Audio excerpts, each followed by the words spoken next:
Buenas tardes a todos. En nombre de la dirección de Centro 2, Patricia Amra y Alicia Pérego, les damos la bienvenida a este primer encuentro del taller clínico llamado Conversaciones sobre arte, cine y psicoanálisis. En este encuentro realizarán su exposición la licenciada Débora Levitt y la licenciada Analía Wertheim. Débora es psicoanalista, docente y escritora. Es docente de la UBA, docente y supervisora de Centro 2, Inditec. Es miembro de Horizontes del Psicoanálisis. Estudió cine de modo no formal y trabajó como periodista y crítica de cine. Dicta cursos de psicoanálisis en su relación con la clínica y con el arte. Ha escrito artículos y ensayos sobre cine y psicoanálisis posibles de leer en la web, así que los pueden buscar si quieren, y en el 2021 publicó su primera novela, Duelo de fantasmas.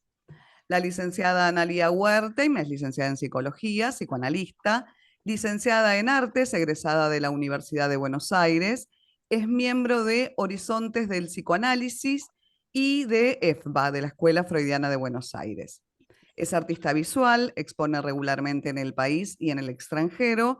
Sus libros publicados son Más acá del horizonte, en 2004, Hacia una poética de la producción, en el año 2008, El campo, en el año 2020, El arte, la escritura, Los psicoanalistas, los tres por Rodrigo Alonso Ediciones. Les damos la palabra a ambas licenciadas. Gracias. Bueno, muchas gracias. Bueno, yo también les doy la bienvenida a este nuevo encuentro, al encuentro de este año. Me alegra que este renglón que elegí hace mucho tiempo y que elegimos con Analía Wertheim sea convocante y que podamos transmitir algo de lo que sé, de lo que pienso, de lo que construí en este tramo como espectadora y como estudiosa de cine y del estudio y de la práctica del psicoanálisis. Así que bueno, ahora sí te doy la palabra, Ana, para que saludes y después comenzamos. Bueno, buenas tardes a todos. Un placer este reencuentro que se ha ido replicando año a año desde hace unos 4 años, que a raíz de la invitación que me efectuara Débora Levitt, miembro muy proactivo en el Centro 2, y la verdad que es un placer este reencuentro. Hoy nos toca, una vez más, hablar un poquito de arte, cine, psicoanálisis, pero nuestra propuesta es hacerlo en cierto modo en conjunción, disyunción, ¿no? Como si uno se figurara los círculos de Euler y en el medio quedara un hueco, un vacío, con la idea de que esa conjunción, disyunción entre distintos campos y distintas disciplinas no implique el arrasamiento de uno de esos campos sobre el otro, ¿sí? La idea sería ni que el psicoanálisis arrase con el material fílmico, ni que la película aplaste las ideas que puede aportar el psicoanálisis. De modo que la idea es poder ir trabajando muy respetuosamente en relación a la mirada de un campo sobre el otro, dejando un hueco vital entre ambos que permita que circule de alguna manera el deseo de aprender, entender y articular. Así que bueno, esta es nuestra posición. Nosotras trabajamos con el criterio de conversaciones. Conversaciones quiere decir que hemos estado trabajando, conversando un montón con Débora. Cada reunión de estas que ustedes van a presenciar tiene su previa. La previa es todo este material que intercambiamos entre nosotras, y la idea es ir dándonos la palabra como para poder ordenar un poco el discurso. Así que procedo a darte la palabra, Debbie. Adelante. Bueno, gracias, Ana. Bueno, para mí hoy en realidad es bastante especial, esta clase es bastante especial, principio porque vamos a trabajar una película de Woody Allen, que es la película Otra Mujer, Another Woman, que es una película del año 1988. Y es especial porque, en principio, porque Woody Allen es mi director favorito y porque quizás eso me llevó a seguir muy de cerca su obra. Yo diría que es el director que más conozco. Y también es un desafío porque seguramente muchos lo conocen y saben cosas de él, vieron sus películas, saben de ciertos escándalos de su vida privada. Así que mi intención es ir haciendo un recorte de lo que para mí prevalece en él como artista. En principio, algo de Woody Allen para subrayar. Woody Allen es lo que se llama un autor. Esto quiere decir que escribe sus guiones, es escritor, de hecho sus obras de teatro y sus cuentos están publicados, es director de sus películas y en muchas de ellas él también actúa. Y además las produce. ¿Qué quiere decir? Que quiere decir que él está en las decisiones, por ejemplo, en relación al casting, cómo y qué actores elegir. También interviene en la elección de los lugares o de las locaciones donde filma. Por ejemplo, Manhattan, la película Manhattan, el lugar, la ciudad de Manhattan, es parte del argumento. La música también es parte de las películas y él también interviene en las elecciones. De hecho, él es músico y es amante del jazz. Y esto habla de que él es un cineasta muy completo, ¿no? Cuando él se inicia, sus primeros guiones, sus primeros trabajos, estaba muy cerca de lo que hoy podría ser el stand-up. El monólogo, era un monólogo en donde el personaje prácticamente se ríe de sí mismo, se ridiculiza, ¿no? Muestra su falta, hace humor con eso. Esto fue en un principio en donde él trabajaba en televisión, pero también muchas de sus primeras películas, como El Dormilón, Bananas, están basadas en esos monólogos y casi se podría decir que es una película que no tiene como demasiada arco argumental, pero está como apoyada en ese texto, ¿no? Ese personaje que incluso lo vimos en muchas películas, él está representado en ese personaje perdedor, conflictuado, temeroso, torpe, verborrágico. A veces parece que actúa es como si actuara de él mismo, ¿no? O actúa él, o hay un actor en donde hace de ese personaje y pareciera que es su alter ego, ¿no? Esto hizo que todos nos imaginemos que Woody Allen es así, ¿no? Es un poco eso que aparece en la pantalla, pero no. En realidad, en su vida privada es muy serio, muy comprometido con el trabajo, tiene claro lo que quiere y cómo lo quiere. No es el eterno dudoso o como ese director que a mí me pareció hilarante en cuanto a idea, que tiene una ceguera histérica en la película La mirada de los otros, ¿no? Y que se queda ciego y sin embargo dirige su película igual. No es así. Si bien hay mucho humor en sus películas, que ya tiene más de 50 películas filmadas, sin embargo, sus preferencias, es algo que él ha dicho en los reportajes, sus preferencias y sus influencias son especialmente el cine de Bob Hope y esto de lo que hoy más vamos a trabajar, que es la influencia del cine de Bergman. O sea, él tiene una preferencia en relación al cine bergmaniano y creo que algo se va a ubicar y lo vamos a poder descubrir en la película que vamos a trabajar, que es La Otra Mujer. Hay algo que recién estaba describiendo, que tiene que ver con todas con cómo él interviene, La música es algo particular, la música es parte de, no solamente de la estructura de una película en cuanto al ritmo, en cuanto a la cadencia, sino también la elección de la musicalización en las películas que él filma. Así que bueno, ahora sí te doy la palabra a Ana para que nos cuentes un poco sobre este tema.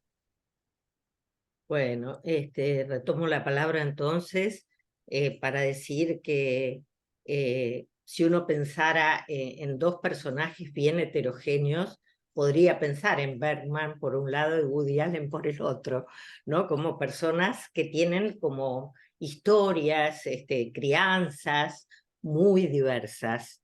Si bien vamos a situar que Bergman nació en 1918 en Estocolmo y vivió su infancia en Uppsala y murió en la isla del Faro, donde llevó adelante mucha de la obra de él en el 2007, es decir, en este siglo, ¿no? Es interesante porque él tuvo una infancia particularmente dura. El padre era religioso, era un vicario de la Iglesia Católica, sumamente severo y cruel, y que muchas de las cuestiones las transmitía con fuertes palizas, ¿no? Fue un niño muy difícil, Ingmar,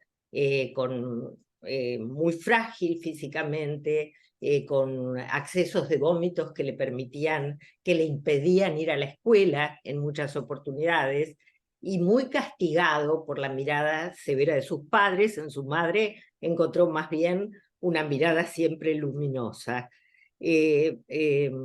Una cosa que me parece muy linda de decir es que fue un admirador importante de Fellini, Antonioni, Stanley Kubrick y el cine japonés. Es decir, mucha de la poderosa onda creativa de la época lo tocó, ¿no? Es decir, se interesó.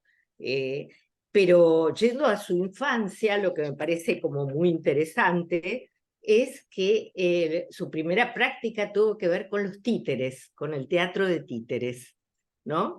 Él fue como dijo Debbie, un maestro de manejar cierta perplejidad existencial, ¿no?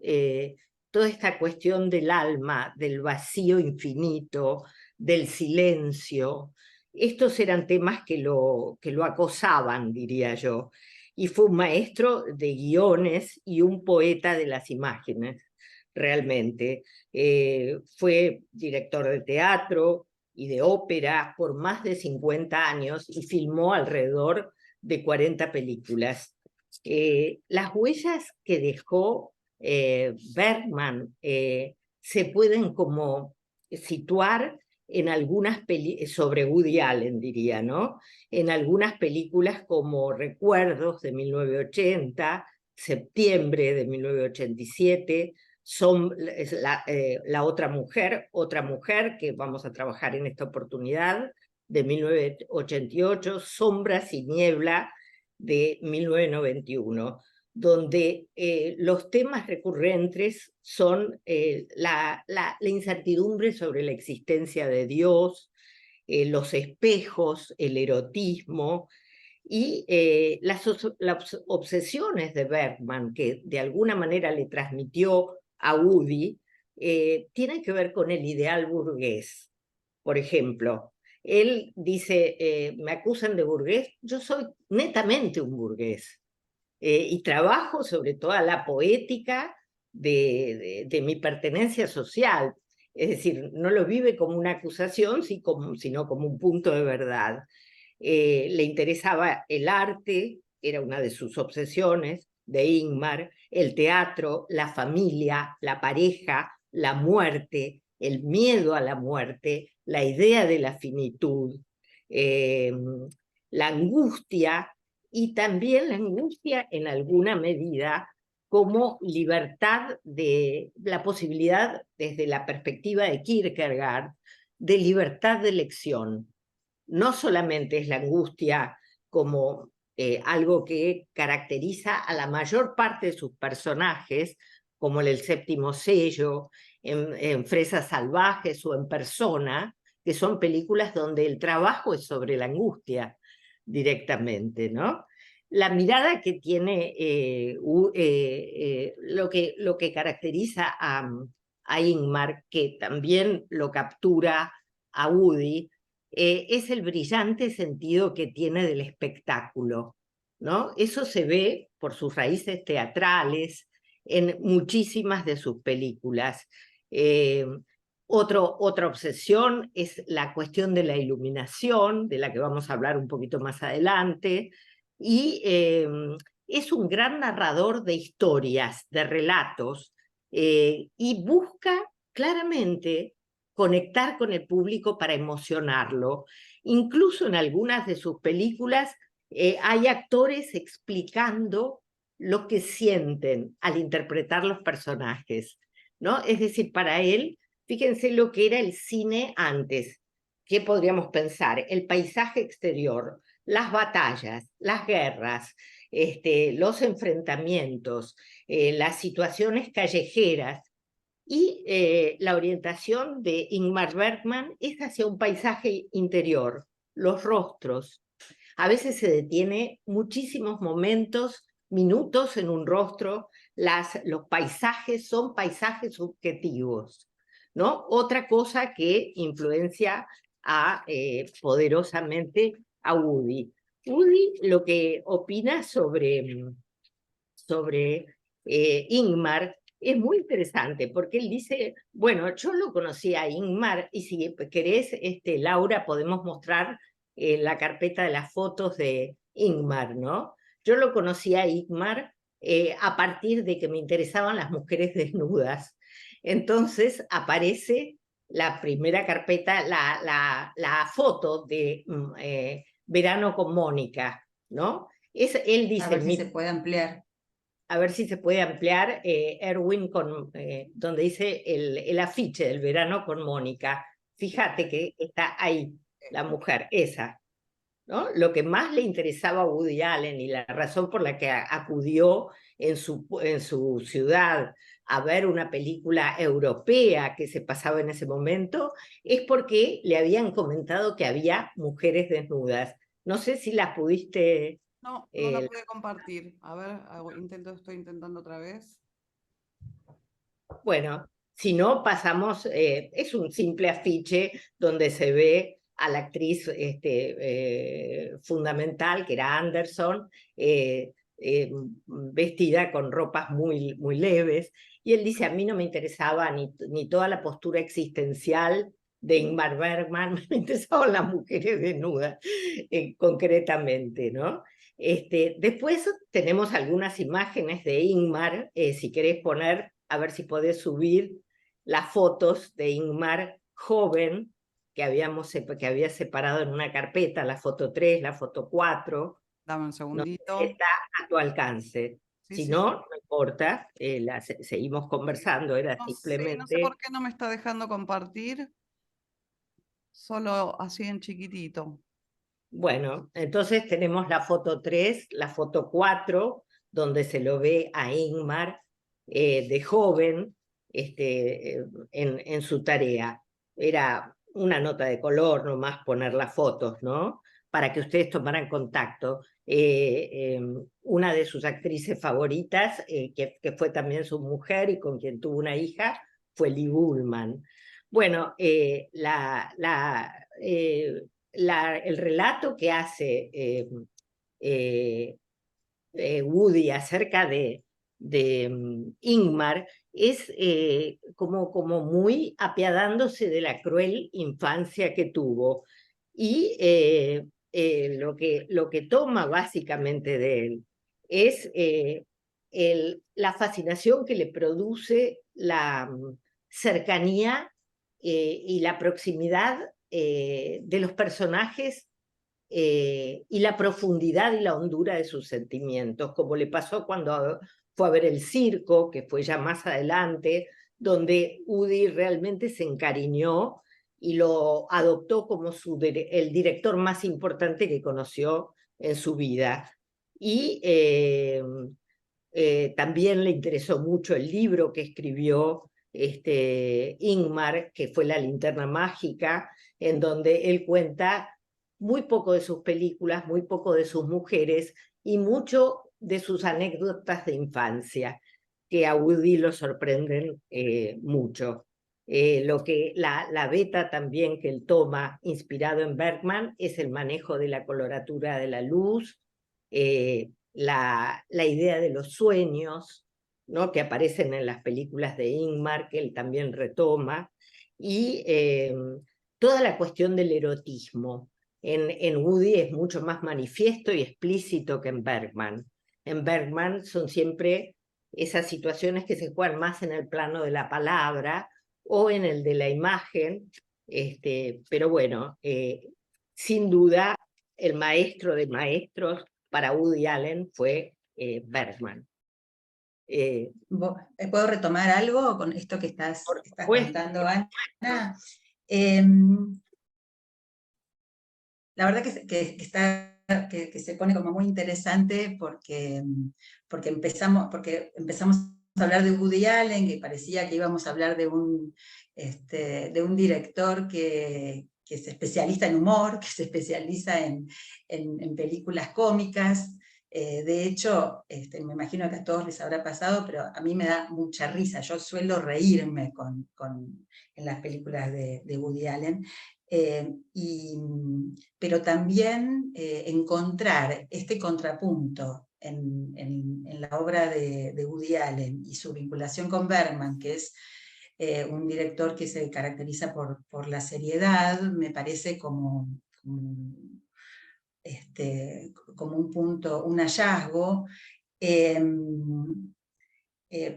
Vos habías planteado algunas películas, la película Septiembre, Interiores, la película Hannah y sus hermanas, y la otra mujer. Yo diría que esas cuatro, porque incluso Recuerdos tiene más que ver con una película de Fellini, es un homenaje a una película de Fellini de 8,5, más allá de que tenga ya algo en el alma de Woody Allen a la hora de filmar, por la cercanía con Bergman y también porque ha hecho trabajos con él. Él estuvo trabajando en cierta... en la edición de los subtítulos de algunas películas de Bergman, y entonces cuando él escribe sus películas, le preocupaba no ser demasiado serio en el armado de los diálogos, o sea, como perder la coloquialidad de los diálogos por la pregnancia de los diálogos de las películas de Bergman, que tenían como una estatura mucho más dramática y mucho más seria, si se quiere.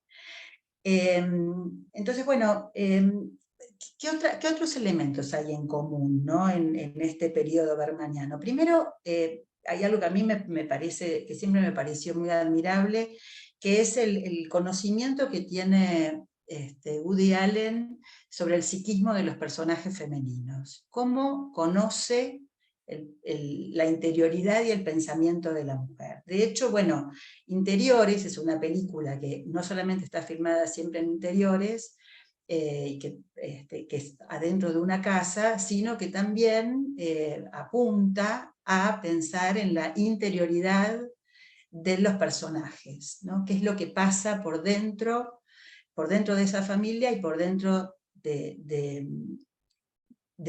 lo psíquico, ¿no?, por dentro del pensamiento. Cuando él empieza haciendo películas, o sea, a mí me parece interesante pensar que la tarea de un artista de cine va siempre acompañada por algo que tiene que ver con lo comercial, pero no pensado en lo comercial en el mal sentido, sino que para poder hacer una película se necesita mucho dinero, no es lo mismo que para él escribir un libro y que escribe lo que quiere, mientras que para filmar, en principio el cine es un arte colectivo, tiene que haber acuerdos entre diferentes agentes del arte, pero también tiene que haber alguien que ponga dinero para después recuperar con la venta de la película, con la venta de las entradas. Con lo cual muchas veces los directores parecen personajes enloquecidos que están esperando la aceptación y la anuencia de sus proyectos para que eso se pueda llevar a cabo. Entonces, bueno, hay un periodista que le pregunta, cuando él empieza como con esa seriedad a la hora de pensar sus películas, ¿por qué quiere llevar a Shakespeare al cine? ¿No? Y él lo que contesta es que en realidad él no es que quiere llevar a Shakespeare al cine, sino que él lo que quisiera es escribir Hamlet. Hamlet, justamente una de las características de lo más interesante de esa obra de Shakespeare, es cómo el conflicto se produce dentro del personaje. Ya no es, digamos, una historia como otras de Shakespeare o como otras de Woody Allen, que son las típicas comedias de enredos, en donde, bueno, pasan cosas, sino que la pregunta está dentro del personaje, el conflicto está en la interioridad, y me parece que en ese sentido hay algo en común con la película La otra mujer, en donde hay un recorrido en el pensamiento que Woody Allen va a ir acompañando a través de las diferentes secuencias de la película. Y por otro lado, que también hay algo que me parece interesante poner en paralelo, es que en Hamlet, algo del teatro dentro del teatro, es como esa perla cuando Hamlet arma la escena del asesinato al padre en la fiesta y la pone delante de los reyes, y esa escena teatral les produce un impacto en donde se sienten cuestionados, interrogados, porque lo que ven en esa escena es el doble de lo que ellos hicieron y están ocultando. Y esto también sucede argumentalmente en La otra mujer. Este recurso que tiene que ver con lo argumental y que es armar una escena de teatro en donde Marion, la protagonista, de alguna manera es espectadora de algo que ella no había podido ver en su vida.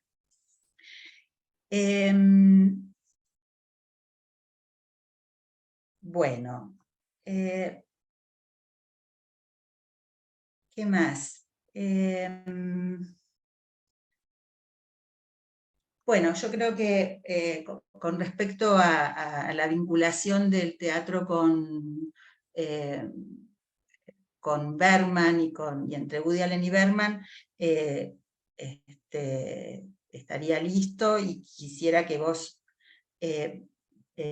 plantees el recorrido que hiciste en relación al cuadro, que nosotros lo que hablábamos con Ana es que nunca hay algo en una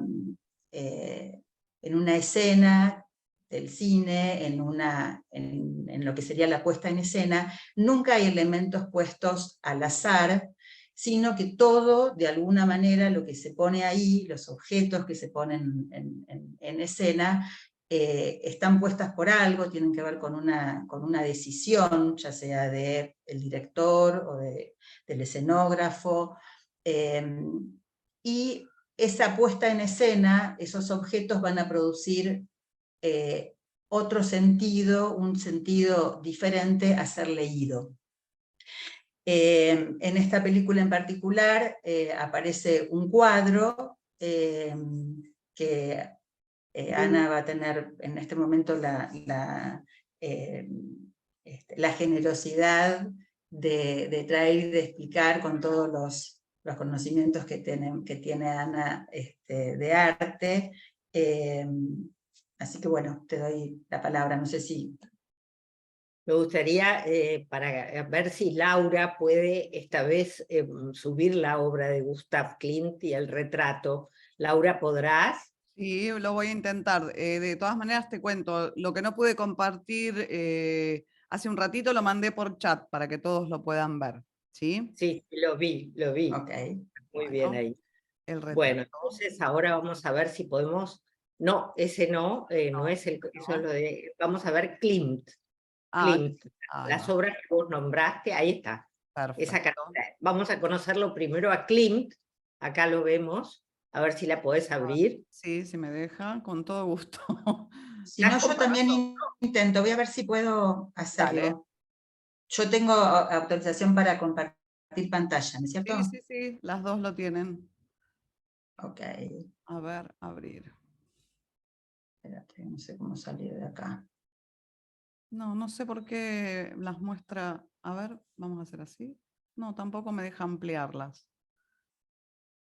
¿Le podés mandar la foto de la Esperanza a Debbie para que la pueda abrir? Yo Porque las tengo, yo tengo. Bueno, dejo de compartir yo entonces. les voy contando un poquito de Gustav Klimt mientras vamos viendo si podemos ubicar, de poner las imágenes. Nosotras con Debbie trabajamos mucho dos parámetros conceptuales. Uno es lo cinematográfico y otro es lo fílmico. ¿Sí?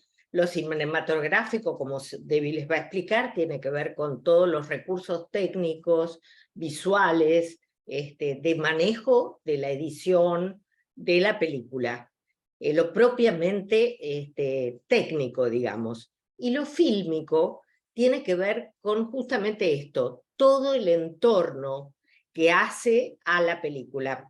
Vamos a decir que yo estoy tratando de hablar desde lo fílmico, ¿no? Es decir, estoy tratando de mostrar la incidencia que tiene en la película la utilización de recursos extrafílmicos, como puede ser, en este caso, la figura de Klimt.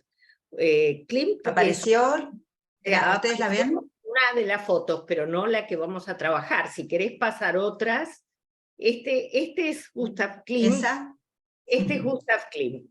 Es un personaje muy particular, muy interesante. Él tiene origen, él nació en 1862 en Austria y murió en 1918. Eso para ubicarlos en cuanto al fragmento de tiempo que está sobre el planeta, digamos.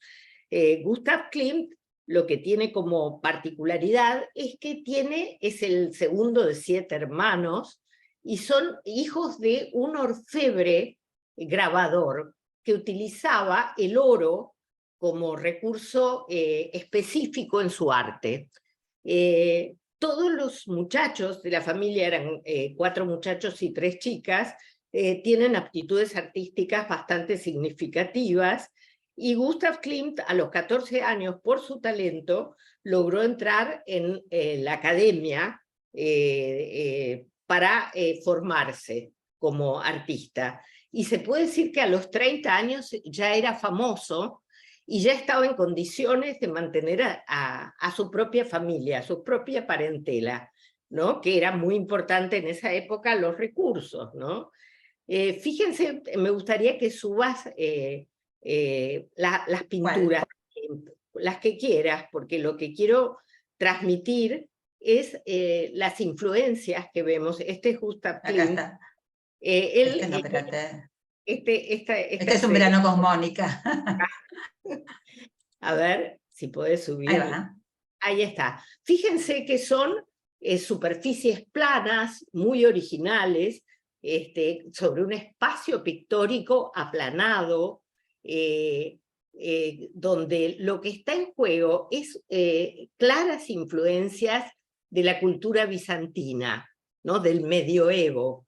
en su formación académica, él tuvo una educación clásica, si bien después se fue como apartando del clasicismo y del conservadurismo de la Austria de su tiempo, para hacer cosas mucho más irreverentes, pero muy inspiradas en el medioevo. Por ejemplo, también en la obra de grabador de Durero, ¿no? Que vamos a ver, esta es otra de sus obras.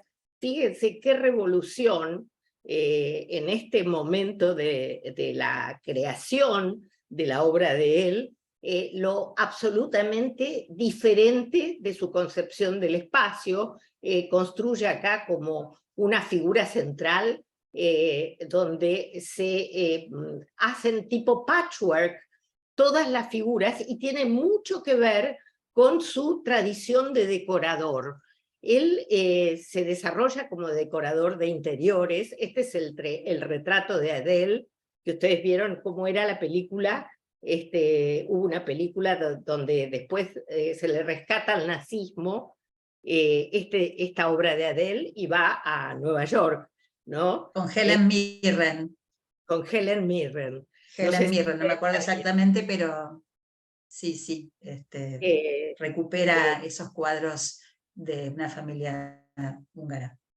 Él crea una secesión vienesa en 1897, muy importante, que está, esta dejala por favor ahí, después porque la vamos a trabajar en particular.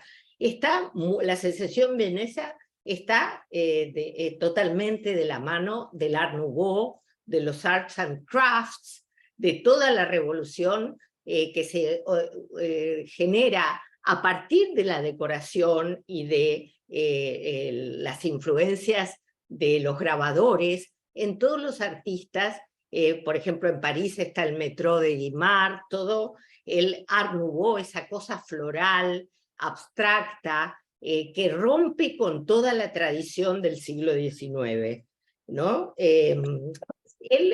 él se lo convoca desde muy joven a hacer los interiores de la Facultad de Medicina, y realiza 3 murales que son considerados pornográficos por la manera de exhibir el cuerpo femenino. Fíjense, esto es completamente revolucionario en cierto modo. Sin embargo, es inquietante. No es el desnudo femenino como el de la maja desnuda, como el de los desnudos del impresionismo. Más bien es una figura que se contrasta como figura fondo, con un fondo articulado a la cosa más decorativa. Eso era completamente novedoso. Pero esas pinturas, que después la Gestapo las destruyó, lo sacaron de la escena de ser o de dedicarse a la ornamentación de los espacios públicos, y se dedicó más bien a la pintura en forma privada. Era un personaje muy peculiar. Se casó con una sola mujer, pero tuvo 14 hijos, hubo 14 reclamos de alimentos en el momento de su muerte, con casi todas sus modelos que fueron sus musas. No la saques, Debbie, por favor. Déjala, porque vamos a trabajar sobre esta obra, que es la que toma Woody Allen, ¿no? Fíjense que en la parte superior de la obra hay figuras. Volvemos a la esperanza. Sí. Esperanza es no importa, vos buscala que yo sigo hablando. Sí. Esperanza es hope en inglés. El personaje de la película de Woody Allen se llama Hope, esperanza. No es casual esta articulación. Y en esta obra, muy inspirada en Durero, no sé si tenemos ese caballero de la armadura que podamos ver, no sé si lo tenés, Debbie. Espera, no, por ahora tengo Capaz que Laura puede mostrar, aunque sea en pequeño. Tengo Esta. Bueno, el caballero de la armadura no lo estoy viendo acá abajo. Acá lo tenemos, acá lo tenemos a Woody y a Bergman. Estas eran las fotos que no pude mostrar en el párrafo anterior, ¿no? Como 2 personajes muy diferentes entre sí, incluso fisonómicamente hablando. Y ahora, Esta es la isla del Faro, este es el libreto de Fanny Alexander, esta es Liv Ullmann, estas son las fotos que no pudimos ver antes. y ahora va a estar esta. Esta, Ahí está. ahí está. Fíjense que la parte superior del cuadro toma la idea de un caballero armado que circula con su perro, siglo XVI, durero, arte medieval. ¿Y qué vemos? Vemos al diablo ya por un lado, y lo vemos como estas figuras de atrás que son diabólicas, ¿no? Fíjense, que están como siguiendo el paso del caballero medieval. Ahora sí vamos a las obras anteriores, a la obra anterior, a Esperanza. Acá está. Fíjense, estas figuras de la parte superior del cuadro aluden a ciertos indicios que pueden tener que ver con la vida y la muerte. Incluso las acechanzas de la muerte sobre el ser que va a nacer, que va a venir a la vida. Esta mujer pelirroja tiene que ver con casi todas las musas pelirrojas, que es una mujer fatal, una mujer inquietante, no parece una mujer virginal, es una metáfora un poco fallida decir virginal con ese embarazo, ¿no? Pero la sensación es que es una mujer que está mirando directamente al público.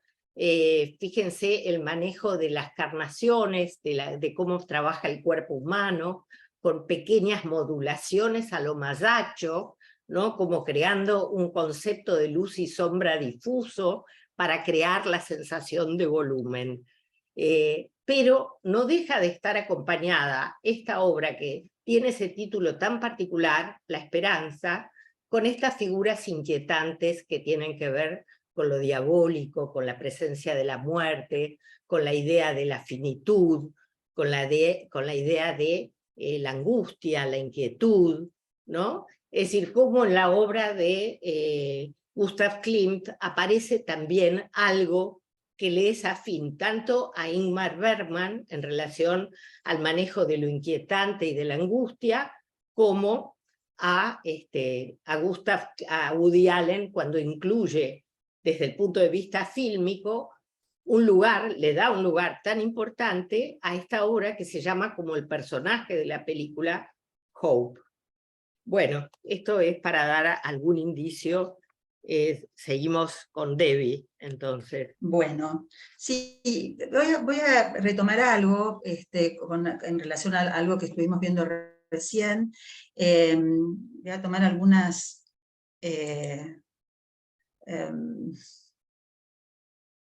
esperen, algunas fotos, porque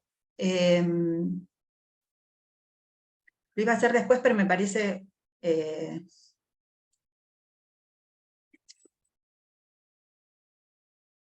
relación a las fotos de las mujeres. ¿Es lo que me mandaste, Débora? Sí. Intente a ver si puedo compartir. Claro, porque me parecía interesante. ¿Podés compartirlas? No, no prometo nada, lo intento. En la elección, me parece que en la elección de las mujeres en el casting, ya de por sí vemos, a ver si se pueden ampliar. La Dama de Oro, acá dice Pablo, que es la película de... Bueno, pude, avísame si en las donde puedo está Helen Mirren. ¿Podés, Laura, o no las podés abrir? No. ¿No las ven ¿Cuál ustedes? es el impedimento? No. ¿No las están viendo? A ver si... Bueno, espera, ya puedo yo. Momento. Vamos a hacerlo Que a mí me tranquilo. muestra como que sí, que se están viendo, pero bueno. Deja de compartir, que voy a compartir yo. Listo.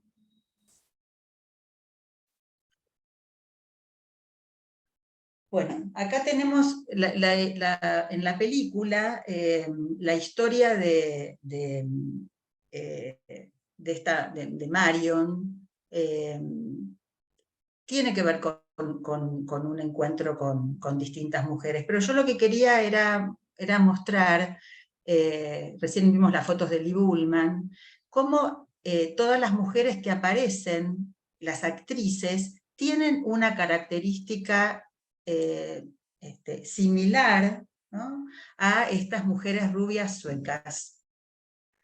Incluso Mia Farrow, que es quien se impacta ante la visión del cuadro La Esperanza de Klimt, le produce un efecto subjetivo, una emoción, una conmoción, de alguna manera también tiene algo bastante parecido a la Dama del Cuadro. Miremos acá, en esta, cómo ella misma es una mujer con una cabellera pelirroja, como describía recién Ana. Y eso me parecía importante subrayarlo, porque esta también es una amiga, también una actriz rubia, y aunque aquí está la hija del marido, si ustedes atienden esta característica, Woody Allen, cuando arma esta película, también decide esa elección en cuanto a la fisonomía de las actrices. Bueno, quería hablar algo que antes había comenzado a plantear Ana, que tiene que ver con la iluminación, con la luz, y con el director de fotografía. Sven Nykvist fue director de fotografía que trabajaba con Bergman, y es el director de fotografía de esta película. Y tiene una función muy interesante en el cine. Los dos, el director y el director de fotografía. El director de fotografía lo que hace es iluminar la escena, y luego el director decide dónde ubicar la cámara. Ambos acuerdan previamente cómo va a ser la luz, la iluminación de cada escena, y según lo que el director o el guión de alguna manera pide. Y una de las cosas que deciden es cuál va a ser el color de la película. Hay películas que son color beige, hay películas que son de color ocre, amarillo, verde, azul. Woody Allen dice que de ninguna manera elegiría el color azul para una película. Y el color luego va a tener relación con el clima, con el estado de ánimo que la película luego produce en el espectador. Por ejemplo, el drama tiene una luz tenue y menos luminosa que la comedia. Y en esta película, además, en particular, como hay escenas con fondo oscuro, lo que posibilita es, por ejemplo, en las escenas teatrales, posibilita que lo que aparezca iluminado sean los rostros, ¿no? Entonces, ese contraste permite y logra que el espectador se centre en lo que los protagonistas están diciendo, todo lo que está pasando ahí, no en el fondo. Oscurece el fondo, ilumina los rostros. Voy a ver si puedo... a ver...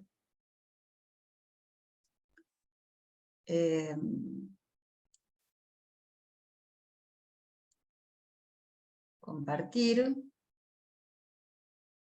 Esta es una escena de exteriores,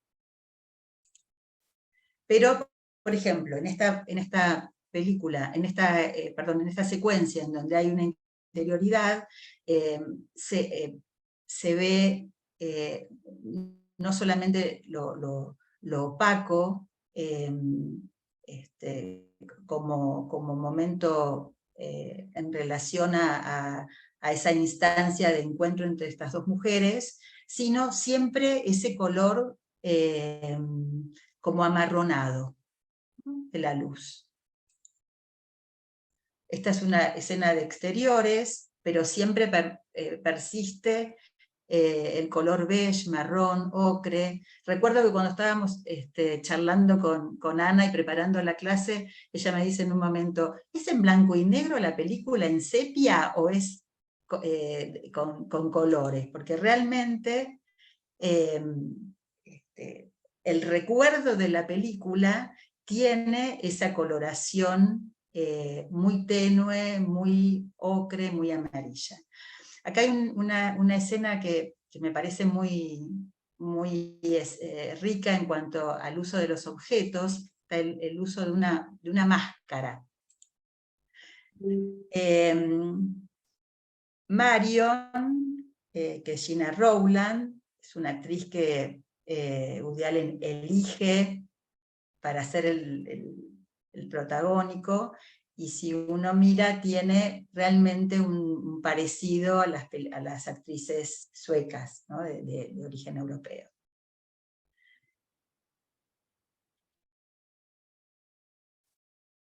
Y aquí tenemos la escena.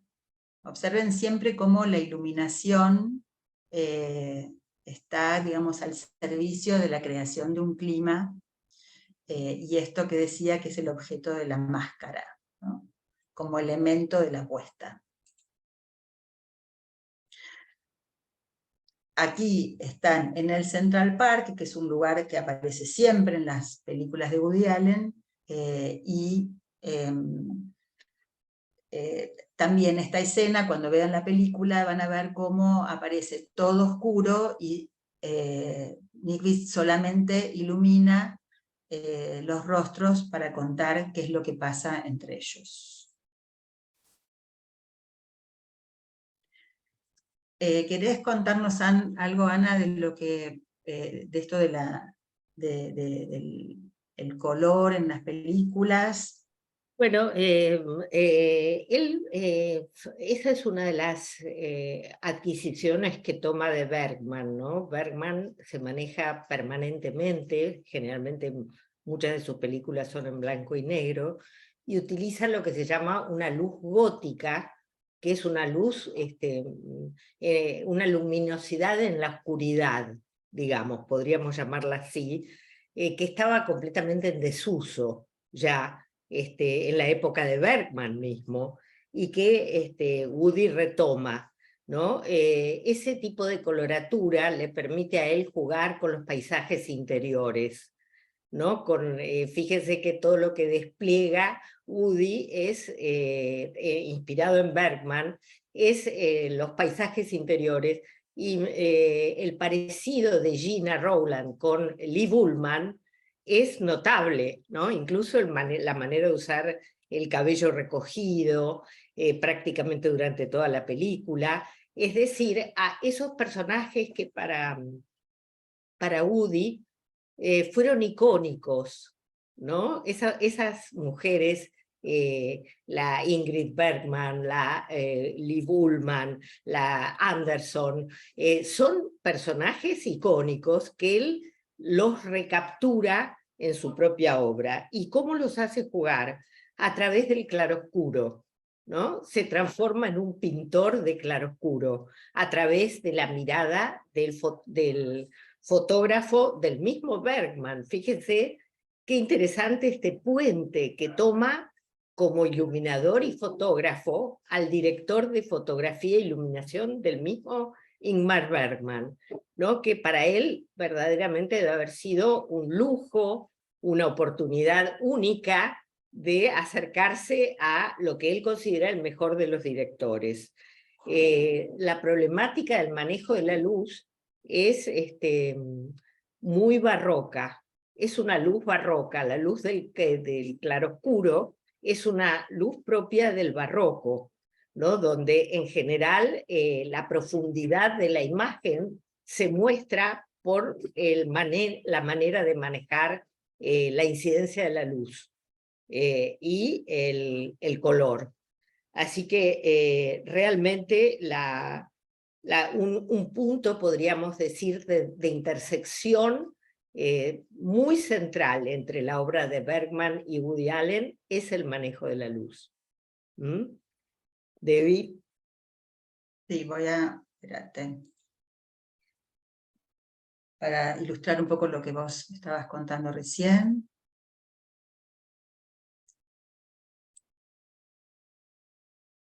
La expresión de Marion, de Gina Rowland, la interioridad del lugar. Fíjense, esta escena, la luz al final, ¿no? Como en un túnel, la luz al final del túnel. Es muy sugestivo el modo de iluminar este interior, ¿no?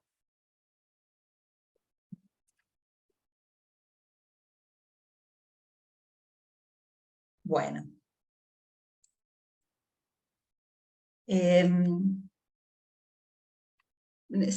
Seguramente, así como nosotros encontramos estas influencias de Bergman en estas películas de Woody Allen, algo interesante de Woody Allen es que siempre en las películas hay como una idea que de alguna manera él desarrolla.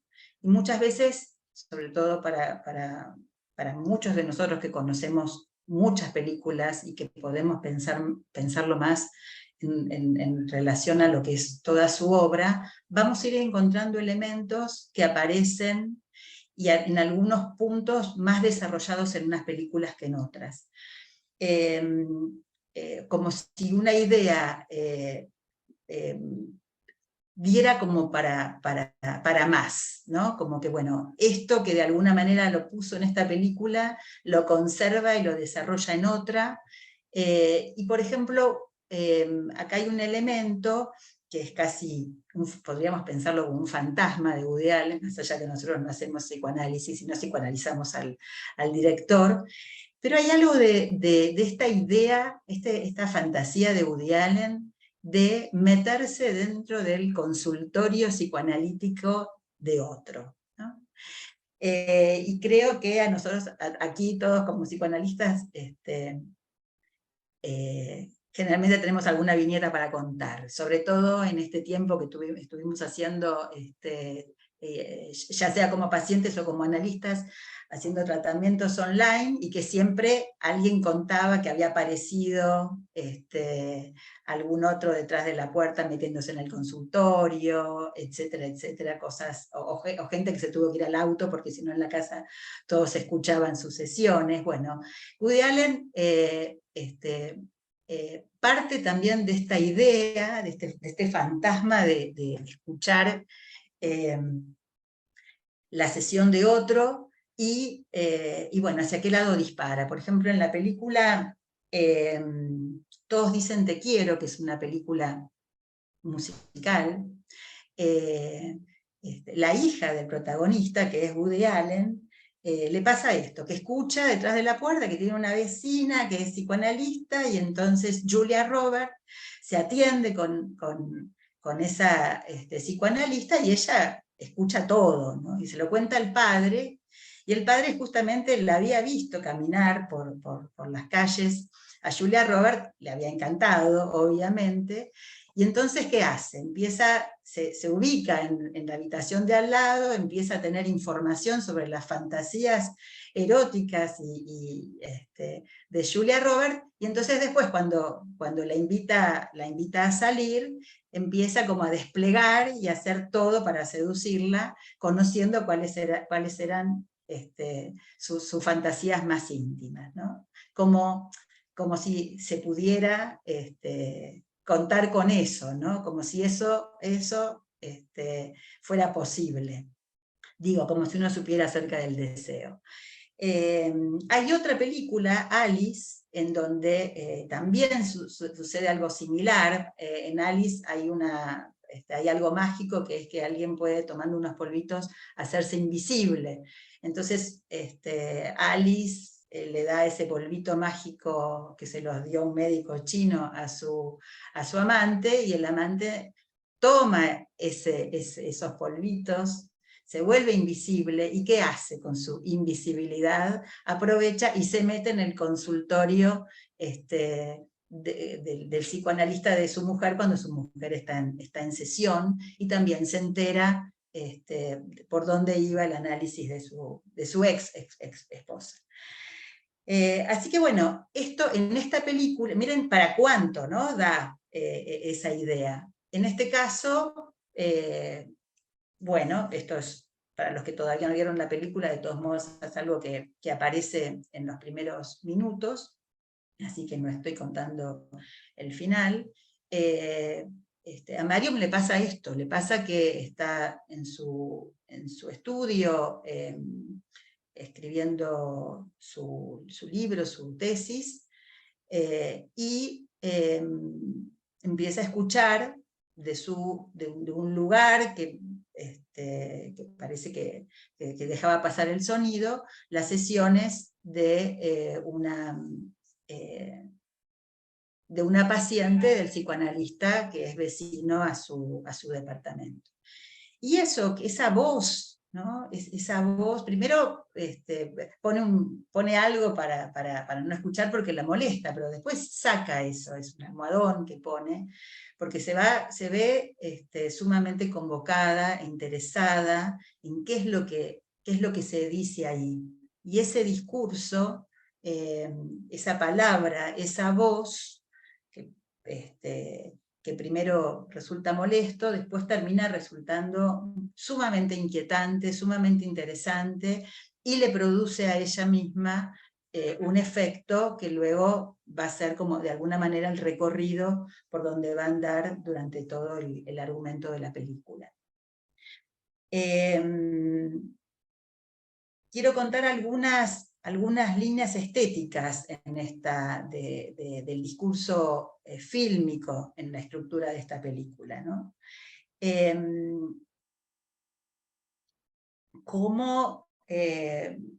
Yo diría que todo este impacto que tiene el decir en un análisis de otro,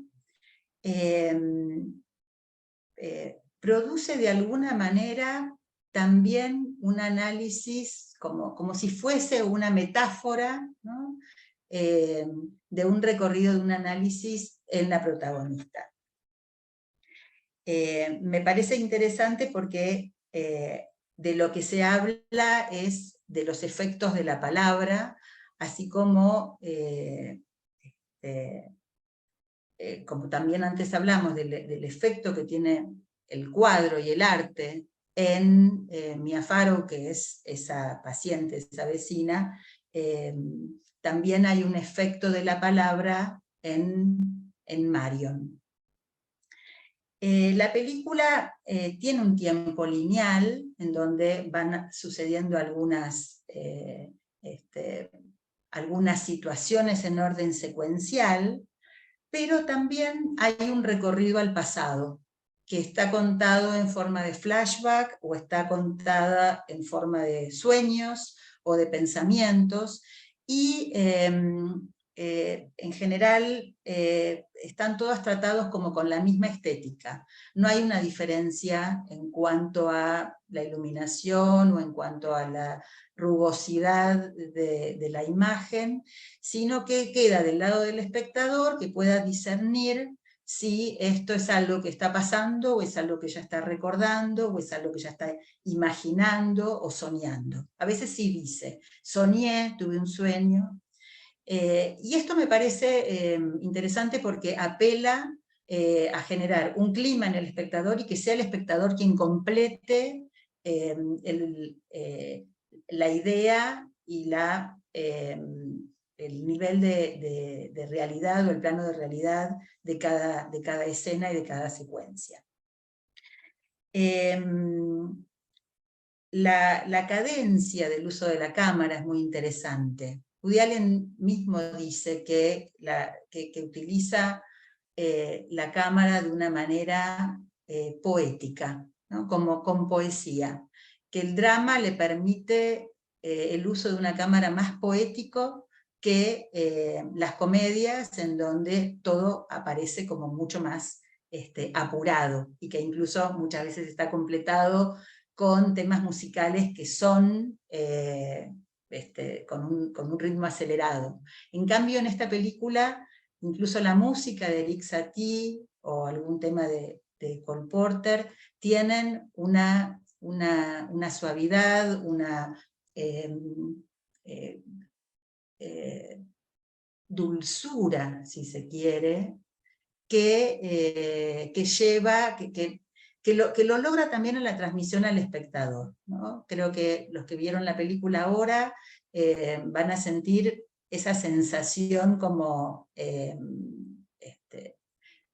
de haber, como de tranquilidad, de paz, ¿no? Más allá de que hay situaciones conflictivas internas, de todos modos hay algo de ese rememorar que produce una cierta sensación de tranquilidad en el espectador, como de belleza, ¿no?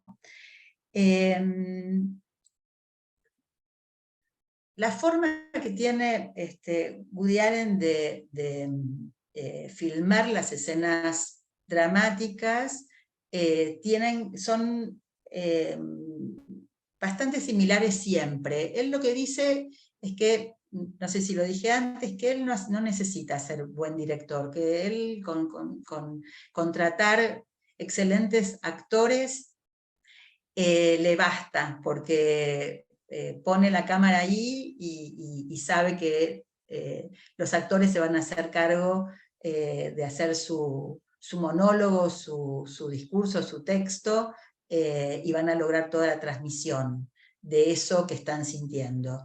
Entonces él lo que sí hace es poner una cámara, respetar ese plano, no sin hacer cortes en la secuencia, o sea, toma planos secuencia largos, sin hacer un corte de plano y contraplano, y digamos, de esa manera logra también, o incluso mejora lo que sería lo teatral, porque respeta, digamos, duplica lo que sucede en el teatro, en donde en el teatro no hay cortes, pero logra a través del primerísimo primer plano acercarnos a el rostro y a la expresión teatral que se expresa a través de las facciones. Por eso yo antes compartí esos primerísimos primeros planos de las actrices que son tomadas así, están tomadas real de la película, no es que no son fotos para la producción, sino que estaban tomados tal cual de la escena. Bueno, no sé si Ana ibas a completar algo más. Sí, habíamos conversado ustedes se darán cuenta cómo estamos trabajando. En esta primera clase estamos desplegando lo fílmico, es decir, todos esos elementos que constituyen la trama de la película, pero que no son propiamente la técnica y la filmografía, sino lo filmográfico, perdón, sino que son realmente recursos extraterritoriales, podríamos decir, que importa el creador para armar una trama simbólico imaginaria con eficacia de lo real, ¿no? De poner un real en juego ahí. Es decir, agujerear de alguna manera esa completud que ofrece la imagen, poniendo elementos que generan algún tipo de enigma, de situación enigmática. Eso es lo que decidimos hacer en esta primera clase. Este es nuestro modus operandi. En la segunda clase vamos a trabajar mucho más sobre el guión propiamente dicho, sobre las características de los personajes, y con David coincidimos en que un modo de no hacer psicoanálisis aplicado, que es algo que querríamos de ningún modo hacer, digamos, en estos encuentros, sino es descubrir ese entramado ese entramado simbólico, imaginario, real, que hace de la película una obra de arte, podemos decirlo así, ¿no? Y esa obra de arte cuenta con algo que para Woody Allen es fundamental, que es la música, ¿no? Entonces, fíjense, como pintor, él elige a Gustav Klimt, ¿sí? Que es un original de su época, ¿no? Nadie hacía esas figuras aplanadas, aplastadas, rebatidas, filigranadas en oro, habilidades que él había aprendido probablemente de su padre grabador. Él introduce esa época dorada, que es una época en la que se prestigia enormemente, alcanza la fama, pese a lo irritantes que son los temas y el modo de abordarlos, que tienen que ver con el erotismo, la sexualidad, el desnudo femenino. Él toma en Gustav Klimt un original. ¿Y a quién toma en la música? A Erik Satie, otro original, si se quiere, un personaje como completamente particular, podríamos decir, incluso impactante para la gente de su época. Yo me dediqué a trabajar un poquito a fondo la imagen de Erik Satie, las gimnopedias, ¿no? Que es una de las cuales utiliza Woody en la película, que es una música que nos es afín a todos, que tiene muchas características particulares, que es muy sintética, muy repetitiva, muy melancólica, muy breve, si se quiere, en cuanto al fraseo de la melodía, que se reitera y se reitera, ¿no? Donde trabaja por la vía de la repetición. ¿Quién es Erik Satie? ¿No? Acá tenemos unas fotos que no sé si las vamos a poder mostrar hoy. A ver, espera. No, hoy ¿quién no te es dice? nuestro Pues día lo por puedo la foto. hacer. ¿Cómo? Las voz de Vin. Y quizás, a ver si puedo. Dale. Hay dos Vos fotos. seguís hablando que yo la busco. Bueno, vos buscala que yo sigo hablando. Bueno, la cosa es así, él nació en Honfleur, en la Normandía, yo siempre miro las fechas, por supuesto no me las acuerdo nunca, en 1866, y murió a los 59 años, muy joven, ¿no? En 1925. También Gustav Klimt muere joven, aproximadamente antes de los 60, y son particularidades de personas sumamente creativas que tienen una vida productiva intensa y breve. Él, acá lo tenemos al personaje, era un personaje muy raro en su época mismo, con sus anteojitos, su sombrerito hongo y su paraguas, casi era un disfraz, ¿no? Incluso les voy a contar algunas anécdotas al respecto. Él es, en primer lugar, rechazado por el Conservatorio de París por nulo. Es decir, la manera en que lo rechazan es que les parece que es la nulidad misma las aptitudes musicales que él tiene. Y entonces él, de alguna manera irreverente, siempre se instala en Montmartre y frecuenta, es un lugar particularmente bohemio, y se hace como casi socio, podríamos decir, del cabaret Chat Noir, Gato Negro, que es justamente donde él, muy bien, acá tenemos por fin una foto como a mí me gusta. Esta es, él tiene una novia, una mujer que lo eclipsa y que prácticamente es la única mujer que se le conoce, que es la pintora ligada a la corriente impresionista, que se llama Suzanne Valadon, ¿no? Ella es una mujer más grande que él, se acerca para vivir con él, pero después al poco tiempo, no dura mucho esa relación, tal vez un par de años, se retira de la escena, pero le deja este cuadro que le hizo en su homenaje. Acá se lo ve a un Erik Satie joven, ¿no? No como en la foto que vimos anterior. En 1891 conoce a Debussy, no, todavía no, este es Cole Porter, vamos a hablar de él en un minuto. Nos quedamos con Erik Satie. Él conoce a Debussy, se hace director de la Escuela de la Rosa Cruz, la relación con Suzanne Valadon le importa mucho, lo acompaña toda su vida, esta imago de mujer, conoce a Maurice Ravel. Se dice que de Debussy no se sabe quién influenció a quién, ¿no? Como que se entiende que muchas de las rarísimas obras del estilo de las gimnopedias de Satie son también, reverberan en la obra de Maurice Ravel y también sobre todo en la de Debussy. Él se establece en Accueil, pero como tiene una fobia a tomar tranvías, se va caminando a París todos los días, los 10 kilómetros, y muchos comentarios genera esta imagen de tan particular de él con sus hongo, su sombrerito hongo, sus paraguas de siempre. De hecho, en su casa, cuando él muere, se encuentran más de 100 paraguas, son sus rarezas, ¿no? Y sus gafas. Se transforma en el pianista del cabaret, el Chat Noir, y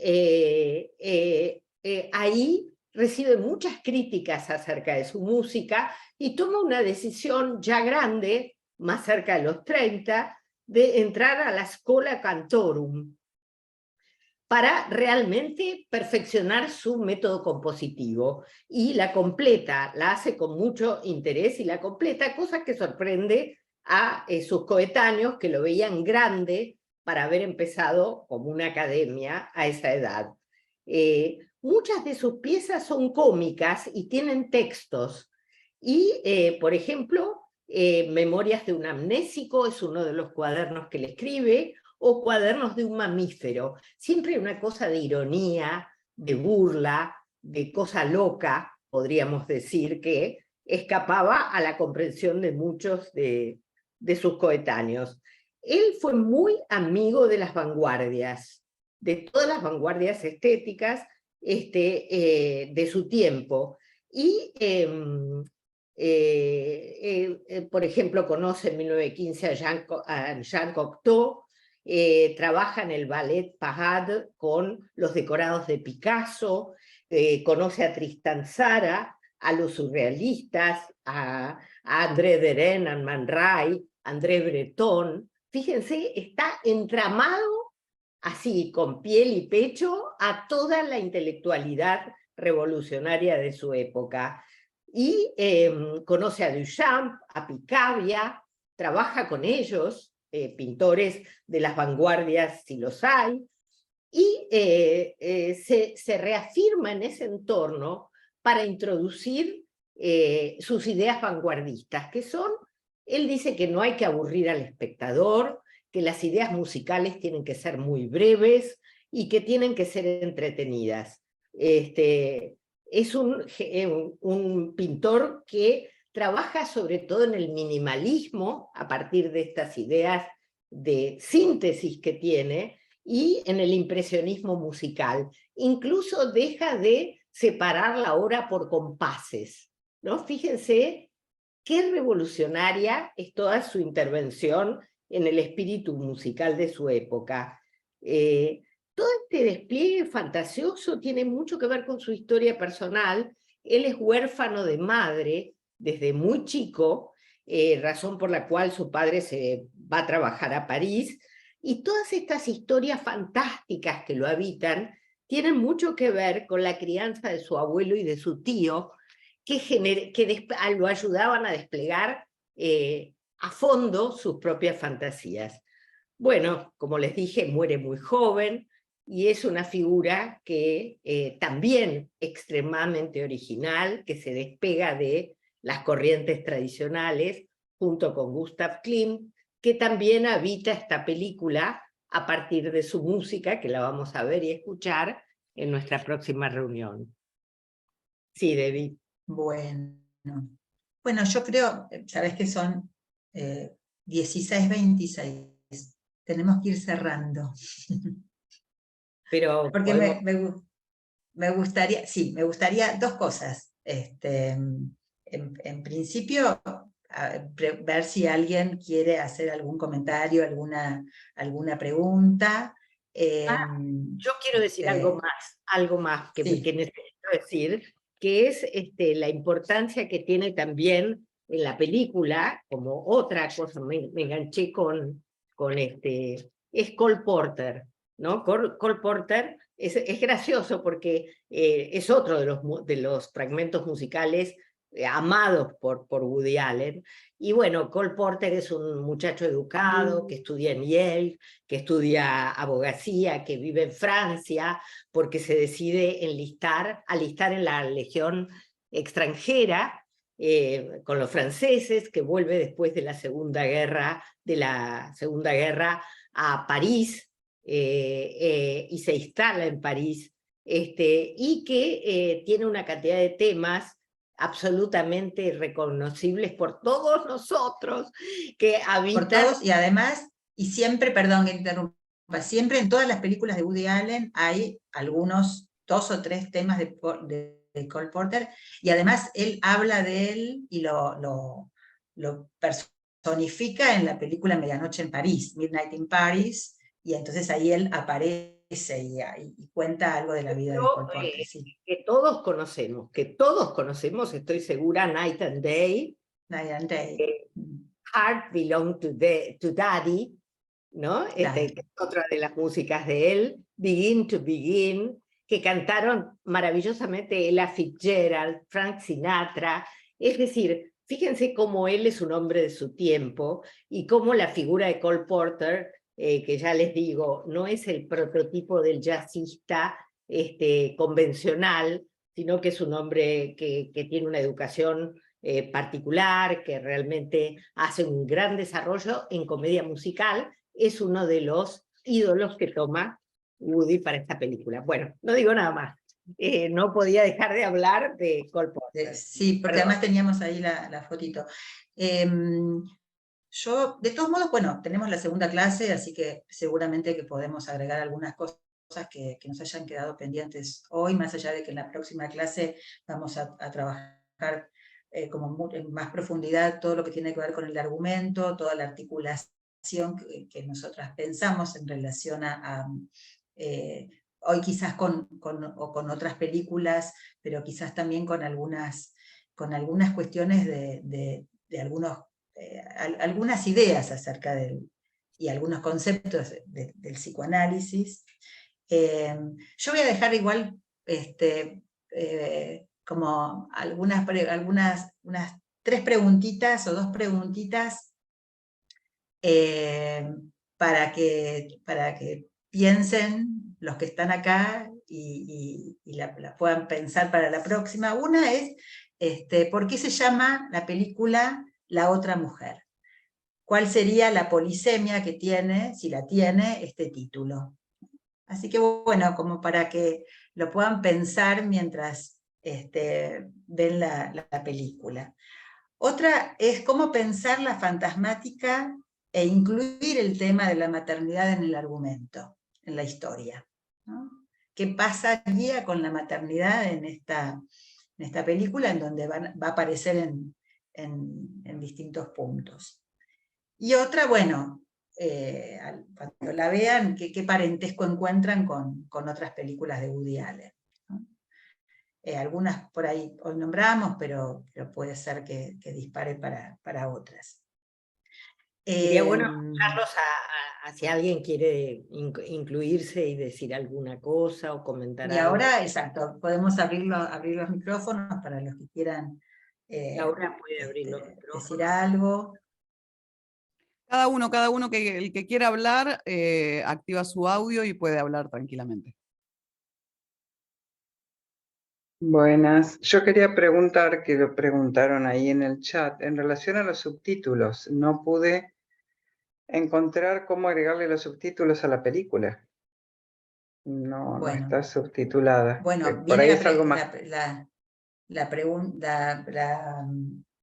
pregunta más inesperada, que es la parte técnica. No sé si alguien la pudo ver. En general, en el archivo hay 2 archivos, una de subtítulos lo que se hace es, se No llevan lo- con el mouse los archivos. Bueno, si no después, Bueno, por ahí no por ahí logré lo puedo, abrir el otro archivo o algo así, pero como lo preguntaron en claro, el chat, por eso quería... Creo que ok. dejaron un link para poder verla completa después de que alguien consultó. Dejaron otro link que, por lo que entendí, es otro link para verla con subtítulos.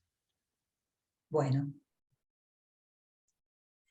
Sí, yo por ahí lo que pueden hacer es preguntarle a alguien que sepa, a alguien de la casa, algún adolescente joven que tenga ahí experiencia y les pueda ayudar sin, no sé, a veces sale. Y si no, también me parece que hay alguna página para verla en streaming, me parece que Cris lo pudo hacer, por ahí investigan un poquito y la pueden mirar. Yo quería agradecerles, Débora, como siempre, y Ana, impecable, la presentación de ustedes. Yo amo a Woody Allen, más allá de que es un personaje muy controvertido en los últimos tiempos, ¿verdad? Me parece que no hay que dejar de señalar eso. Sí. El pobre señor Woody Allen, de hecho, no puede filmar más, en realidad, casi. Sí, bueno, como que podemos hacer una clase especial o un encuentro especial para charlar de estas cosas, de lo que se sabe, de todo lo que tiene que ver con los juicios, etc. Yo la verdad que estuve leyendo bastante para esta clase, así que como que dejaría entre paréntesis, o pondría sobre el tapete la cuestión de la distancia entre la obra y el autor. Sí, estoy de acuerdo, pero me gusta Claro, nombrarlo. Ya, me parece que claro. hoy, en el año 2023, no hay que escapar a esas cuestiones. Sí, yo... Lo admiro profundamente, amo a Woody Allen, amo el cine de Woody sí, Allen, quiero decir. exacto, me parece que está bueno. Vi la última película, que también la vi, Es como un Rifkin's, extracto de Woody Allen, la última película, no me acuerdo el nombre. claro, Rifkin's Festival. Sí. Y bueno, también es una película que de alguna manera, en esa película él es un profesor de cine, así que yo me sentí como muy identificada porque justamente él habla todo el tiempo de cómo él piensa las situaciones a partir de las películas. De hecho, él toma Un verano con Mónica, toma Gritos y susurros de Bergman, El séptimo sello, y arma escenas, y medio como que cuenta cuenta también la historia de su vida a partir de la relación que él tiene con el cine. Y bueno, la verdad que los personajes de él son como que recrean un poco las temáticas de él, y de todos modos me pregunto por qué fue una película que no la querían poner en la pantalla, digamos, no es que tiene algún contenido por el cual fue tan boicoteado, ¿no? Con lo cual me parece que también ahí hay una cuestión para pensar.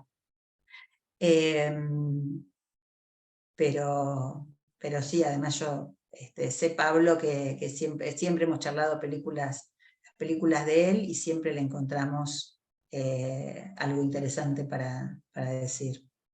Bueno, me tengo que ir. Les tengo un beso a Sí, las dos. todos, porque ya termina la... Chau, chau. ¿Alguna cosa más? ¿Alguien más quiere decir algo antes de cerrar? Bueno, espero que todos puedan puedan ver bien la película con el link, que puedan resolver los problemas técnicos. Me pareció encontrar que en Prime Video está anunciada, pero después veremos. Bueno, veremos si está en streaming mejor. Compartir. Genial. Bueno. Bueno, nos despedimos entonces. Muchísimas gracias. Bueno, muchas gracias. Nos vemos el próximo lunes. Nos vemos la próxima para seguir profundizando la película. Muchas gracias a ustedes. Gracias.